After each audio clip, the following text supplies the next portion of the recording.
Millet Marvels, changing the way world eats by Tenali Double Horse.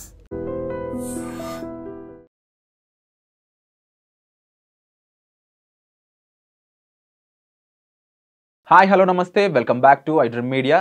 ఇక CM or PM ఎవరైనా సరే 30 days జైల్లో ఉన్నట్లయితే వాళ్ళ పదవికి అనర్హులు అనే ఒక బిల్ని పాస్ చేయాలని చూస్తున్నారు.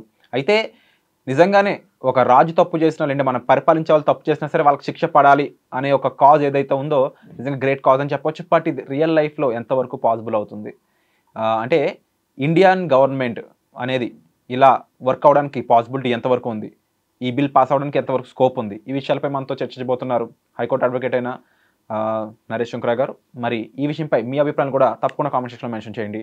ఈ డిబేట్కి స్వాగతం. నమస్కారం సార్. నమస్తే అండి. ఇండియన్ కంట్రీ ఈ పాలిటిక్స్ మీద చాలా డిపెండ్ అయ్యి జనాల కోసం మాత్రమే పుట్టిన పార్టీలు అని చెప్పుకునే ప్రతి పార్టీలో కూడా ఎంతో కొంత అన్యాయం చేసిన వాళ్ళు, అవినీతి చేసిన వాళ్ళు, జైలు పాలైన వాళ్ళు ఎమ్మెల్యేలుగా ఉన్నారు, మంత్రులుగా ఉన్నారు. అయితే ఇలా 30 రోజులు ఎవరైనా జైల్లో గడిచినట్లయితే వాళ్ళు సీఎం పిఎం పొజిషన్కి అర్హులు కాదు. అలాగే ఇప్పుడున్న కరెంట్ చీఫ్ మినిస్టర్ కానీ ప్రైమ్ మినిస్టర్ కానీ అలా ఉన్నట్లయితే వాళ్ళు ఇమీడియట్గా ఈ బిల్లు పాస్ అయ్యాక తొలగించబడతారు అని చెప్పేసి ఈ అనలిస్టులు ఎంతోమంది స్టేట్మెంట్స్ పాస్ చేస్తూ ఉన్నారు. బట్ ప్రాక్టికల్గా ఈ బిల్ పాస్ అవడానికి ఎంతవరకు స్కోప్ ఉంది, పాస్ అయినట్లయితే ఫ్యూచర్ ఏ విధంగా ఉంటుంది? 3 బిల్స్ అనేది లోక్సభలో ప్రవేశపెట్టడం జరిగింది ఈరోజు. దేనికి సంబంధించి అని అంటే కనుక కాన్స్టిట్యూషనల్ అమెండ్మెంట్స్ 75. అదేం చెప్తుంది అంటే కనుక దేశంలో ఉన్న ప్రధానమంత్రి మంత్రివర్గం. అదేవిధంగా ఆర్టికల్ 164 రాష్ట్రంలో ఉన్న ముఖ్యమంత్రికి సంబంధించిన మంత్రివర్గం. ఆర్టికల్ 239 క్యాపిటల్ ఏఏ ఢిల్లీకి సంబంధించి, యూనియన్ టెరిటరీకి సంబంధించి, ఎస్పెషల్లీ ఢిల్లీకి సంబంధించి ముఖ్యమంత్రులు మంత్రివర్గం గురించి. ఈ 3 ఒకటి. రెండో బిల్లు ఏంటి అని అంటే కనుక కాశ్మీర్కి సంబంధించిన ముఖ్యమంత్రి స్పెషల్ యాక్ట్ ఉంది కాశ్మీర్కి సంబంధించి, ఆ ఎనాక్ట్మెంట్, యూనియన్ టెరిటరీ.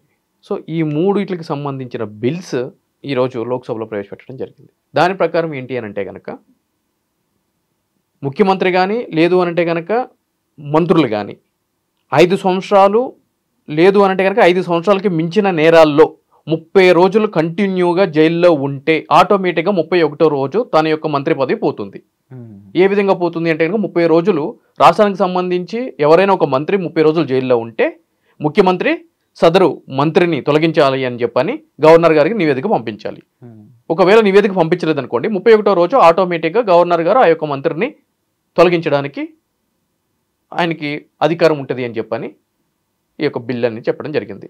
అదేవిధంగా దేశానికి సంబంధించి ప్రధానమంత్రి లేదంటే కనుక ప్రధానమంత్రి వర్గంలో మంత్రులు ఎవరైనా 30 రోజులు ఉంటే కనుక ప్రధానమంత్రి గారు తన యొక్క కింది మంత్రులు ఎవరైనా ఉంటే కనుక రాష్ట్రపతి గారికి సదరు మంత్రిని తొలగించాలని చెప్పి పెట్టాలి. ఒకవేళ పంపించలేదు అనుకోండి నివేదిక 31వ రోజు ఆటోమేటిక్గా వాళ్ళు టెర్మినేట్ అయిపోతారు ఆ మంత్రి పదవి నుంచి. ఈ సేమ్ ఫార్ములా అటు ప్రధానమంత్రి గారికి ఇటు ముఖ్యమంత్రి గారికి కూడా వర్తిస్తుంది. అయితే ఢిల్లీ సీఎం కేజ్రీవాల్ గారు అయి ఉండొచ్చు, లేదంటే కొన్ని లోకల్ పార్టీకి సంబంధించిన ఈ సీఎం క్యాండిడేట్స్ అయి ఉండొచ్చు. ఇలా వాళ్ళు జైల్లో ఉన్నట్లయితే వాళ్ళకి ఆ అనర్హత ఏదైతే ఇవ్వబడుతుందో దానికి గల కారణం అవినీతి మాత్రమే అయి ఉండొచ్చా, లేకపోతే వాళ్ళు ఏ కారణంగా కూడా జైల్లోకి వెళ్ళే ఛాన్సెస్ ఉన్నాయి కాబట్టి ఇప్పుడున్న టైంలో నిజంగా ఒక న్యాయ పోరాటం చేసి జైల్లోకి వెళ్ళినట్లయితే, ఎందుకంటే కొన్ని ధర్నాలు అనేవి ఉంటూ ఉంటాయి.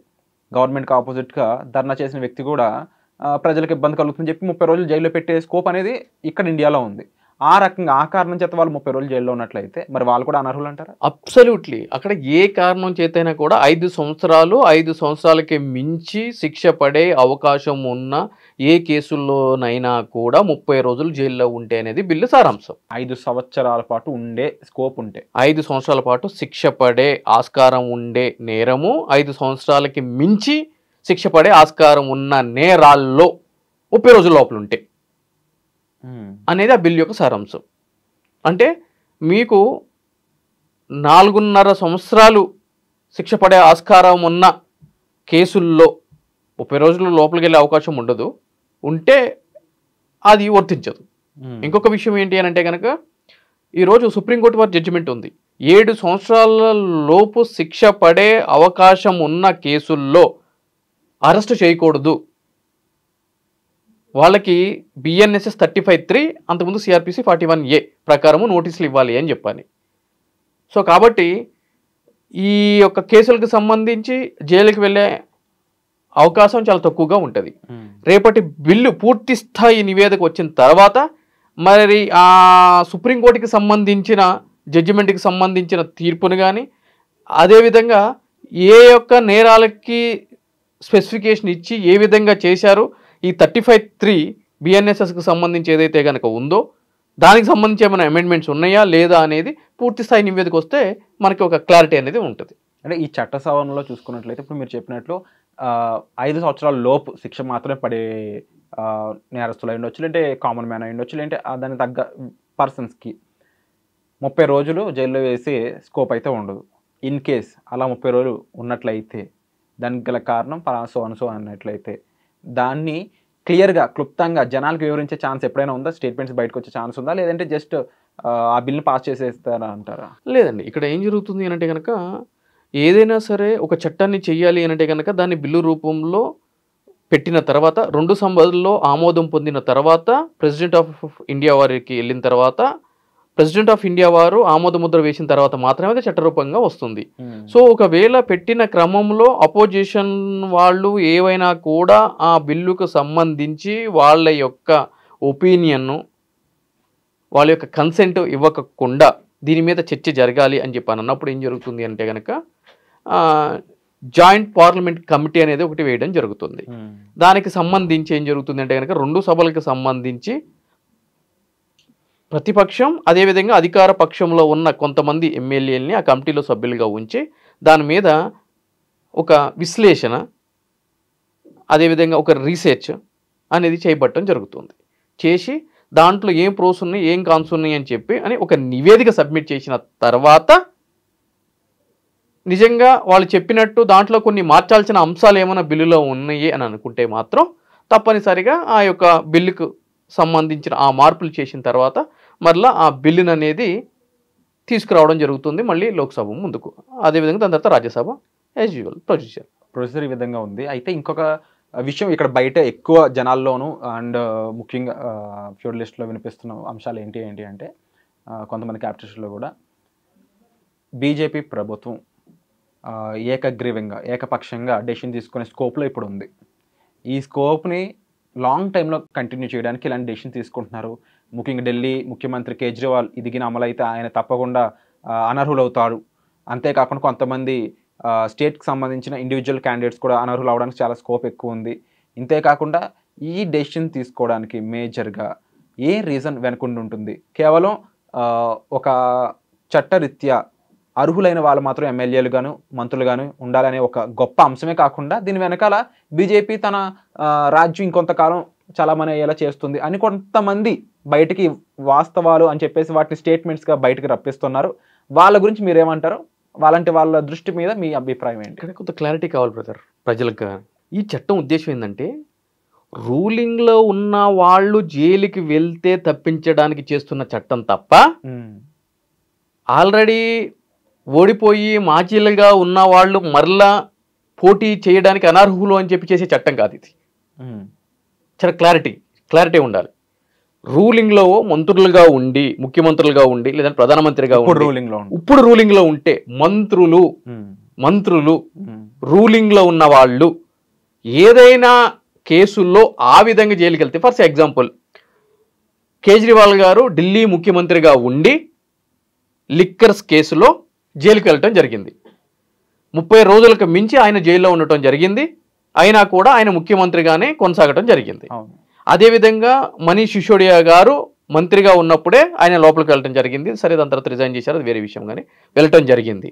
సో మంత్రిగా కొనసాగారు. అలానే ఎంతోమంది, అదేవిధంగా తమిళనాడుకు సంబంధించి ఈ విధంగా మనం చూసుకున్నట్లయితే ఎంతోమంది అధికారంలో ఉండి మంత్రులుగా ఉండి ముఖ్యమంత్రులుగా ఉండి జైలుకు వెళ్ళి 3 నెలలు 4 నెలలు జైలు జీవితం గడిపిన తర్వాత కూడా బయటకు వచ్చి మళ్ళీ ముఖ్యమంత్రులుగా కొనసాగటం జరిగింది. రైట్? అయితే అటువంటి సాంప్రదాయానికి మూకుతాడు వేసేదే ఈ బిల్లు. అయితే పూర్వపు కేసులు వాళ్ళ మీద ఉన్నట్లయితే ఆ తర్వాత వాళ్ళు పోటీ చేసి గెలిచినట్లయితే వాళ్ళకి మంత్రి పదవి కట్టబెట్టే ఛాన్స్ ఉందా? మరి పూర్వం వాళ్ళకి కేసులు ఉన్నాయి కాబట్టి ఇలా 30 రోజులు మీరు చెప్పినట్లు 5 సంవత్సరాల పైబడి కేసులు వాళ్ళ మీద ఉన్నాయి కాబట్టి వాళ్ళకి 5 సంవత్సరాలు తీరాకనో లేదంటే ఆ టర్మ్స్ దాటాక వాళ్ళు ఏ ముఖ్యమంత్రి పదవి వచ్చిందో లేదంటే ఏ మంత్రి పదవి వచ్చిందో అనుకుందాం, మరి ప్రీవియస్ హిస్టరీ చూసి వాళ్ళకి మంత్రి పదవిని క్యాన్సిల్ చేసే ఛాన్స్ ఉందంటారా? దానికి సంబంధించి ఆల్రెడీ గతంలో సుప్రీంకోర్టు వారు ఇచ్చిన తీర్పు ఉంది. దాని ప్రకారం ఏంటి అంటే కనుక ఏదైనా ఒక కేసులో ఎవరికైనా సరే కన్విక్షన్ పడితే, శిక్ష పడితే పోటీ చేయడానికి అనర్హులుగా ప్రకటించాలి అని చెప్పి ఆల్రెడీ చట్టం ఉంది. రైట్, వాళ్ళు ఎలక్షన్కి కొన్ని రోజులు దూరంగా ఉండాలి అని చెప్పని అది ఆల్రెడీ ఉంది, ఎగ్జిస్టింగ్ ఉంది. ఇది ఏంటి అంటే కనుక రూలింగ్లో ఉన్న వాళ్ళ మీద ఏదైనా నేర అభియోగం జరిగి లోపలికి పోతే వాళ్ళని తక్షణం రిమూవ్ చేయాలి అనేది చట్టం ఏది లేదు. సో రూలింగ్లో ఉన్న వాళ్ళ గురించి తీసుకొచ్చిన చట్టమే ఈ చట్టం. సో దీన్ని బట్టి చూస్తున్నట్లయితే కాస్త మెరుగుపడుతుంది సమాజం అనడానికి ఎక్కువ పాసిబిలిటీ కనిపిస్తుంది అంటారా? అయితే ఇక్కడ ఏం జరుగుతుందంటే కనుక చిన్న ఇబ్బందికరమైన పరిస్థితి ఉంది ఇక్కడ. ఈ చట్టాన్ని ప్రయోగించాలి అని అంటే కనుక కేంద్రంలో ఏ ప్రభుత్వం ఉంటే ఆ ప్రభుత్వానికి సాధ్యపడుతుంది తప్ప రాష్ట్ర ప్రభుత్వాలకు సాధ్యపడదు. ఎందుకు అనంటే ఈ రోజు నేను ముఖ్యమంత్రిగా ఉన్నప్పుడు, మీరు నా మంత్రివర్గంలోకి మంత్రిగా ఉన్నప్పుడు నేను మిమ్మల్ని 30 రోజులు జైలుకి పంపిస్తానా? నేను నా మంత్రివర్గంలో ఉన్న వ్యక్తిని స్కోప్ తక్కువ ఉంటుంది. నా ప్రభుత్వం ఇబ్బందులు పడే ఆస్కారం ఉంటుంది. అయితే కేంద్రంలో ఏ ప్రభుత్వం ఉంటే ఆ ప్రభుత్వము రాష్ట్రంలో ఉన్న ఎవరైనా వ్యక్తులు వాళ్ళకి అనుకూలంగా ఉండకపోతే అప్పుడు కేంద్ర ప్రభుత్వ ఆధీనంలో ఏముంటాయి? ఈడీ, సిబిఐ, ఐటీ ఈ శాఖలన్నీ కూడా ఉంటాయి. సో వాటిని ప్రయోగించి లోపలికి పంపించే ఆస్కారం కేంద్ర ప్రభుత్వం వారికి ఉంటుంది, అదే ప్రభుత్వమైనా కానివ్వండి. సో ఆబ్వియస్ అక్కడ ఏం జరుగుతుంది? కేంద్రంలో ఉన్న ప్రభుత్వానికి కింద రాష్ట్రంలో ఇండివిజువల్గా ప్రభుత్వాలు ఏర్పాటు చేసి other than ruling party in country వాళ్ళకి ఇబ్బందికరమైన పరిణామాలు ఉంటాయి. అయితే ఇలాంటి ఒక లూప్ హోల్ అనేది అబ్జర్వ్ చేసినట్లయితే నిజంగానే ఇది రేపటి రోజు కక్ష సాధింపు చర్యలుగా మారే అవకాశం లేదంటారా? అలా జరిగితే అది కూడా అన్యాయం కింద చూడాలి కదా. ఇప్పుడు ఈడీని కానీ సిబిఐ కానీ కేంద్ర ప్రభుత్వం ఆధీనంలో ఉండే సంస్థలన్నీ కూడా వాటి యొక్క పరిమితి దాటి రాజకీయ ప్రయోజనాల కోసము అవి పనిచేస్తున్నాయి అని చెప్పని వాటి మీద సుప్రీంకోర్టు వారు, హైకోర్టు వారు చాలా కేసుల్లో బాహటంగానే వాళ్ళ యొక్క అభిప్రాయాలను వ్యక్తం చేయడం జరిగింది. రైట్, ఇప్పుడు సిబిఐకి సంబంధించి ఈడీకి సంబంధించి కూడా ఒక నానుడు అనేది ఉంటుంది. ఏమని అంటే కనుక a caged parrot always speaks its master voice అని చెప్పాను. పంజరంలో ఉన్న చిలక ఆడించేటోడు ఏది చెప్తే అదే ఆడుతుంది. అంటే కేంద్ర ప్రభుత్వం ఏది చెప్తే అవి మీరు అంటారు అని చెప్పని ఎన్నో హైకోర్టు జడ్జి గారు చెప్పడం జరిగింది, సుప్రీంకోర్టు కూడా చెప్పడం జరిగింది. సో ఆల్రెడీ ఆ వ్యవస్థ ఆ విధంగా వెళ్తుంది. ఇప్పుడు ఎలక్షన్ కమిషన్కి సంబంధించి కూడా అధికారంలో ఏ పార్టీ ఉంటే, రాష్ట్ర ఎన్నికల కమిషన్ ఉందనుకోండి, రాష్ట్ర ప్రభుత్వం ఏలో ఏ ఒక పార్టీ అధికారంలో ఉంటే ఆ పార్టీకి అనుకూలంగానే పనిచేస్తుంది. కేంద్రం ఉంటే కనుక సేమ్ కేంద్రంలో, వైస్ వర్సా.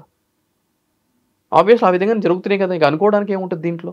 మరి ఇప్పుడున్న పరిస్థితుల్లో ఇవన్నీ అబ్జర్వ్ చేసి ఇండివిజువల్ పార్టీస్ నుంచి ఉన్న కేడర్ ఎంపీలు ఎవరైతే ఉన్నారో మంత్రులు, వాళ్ళు అక్కడ మరి ఎన్డీఏ ప్రభుత్వానికి సపోర్ట్ చేసే ఛాన్స్ ఉందా? ఎందుకంటే ఎన్డీఏ కూటమి ద్వారానే వాళ్ళకి మెజారిటీ అనేది ఉంది, పాసిబిలిటీ ఉంది కాబట్టి అడుగుతున్నాను. ఆబ్వియస్లీ పొత్తు ధర్మం కింద సపోర్ట్ చేయాలి కదా, వేరే ఆప్షన్ లేదంటే ఇబ్బందులు ఎదుర్కొనే పరిస్థితి ఏర్పడుతుంది కదా.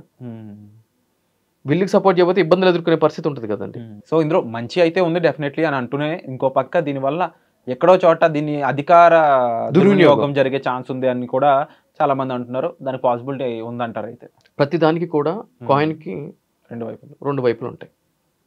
రైట్, ప్రోస్ కాన్స్ ఉంటాయి రెండు.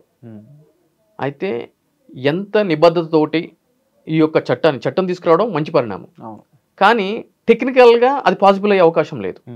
ఎందుకంటే కనుక నా మంత్రివర్గంలో ఉన్న మంత్రిని నేను పంపించే అవకాశం లేదు, తీసే అవకాశం లేదు.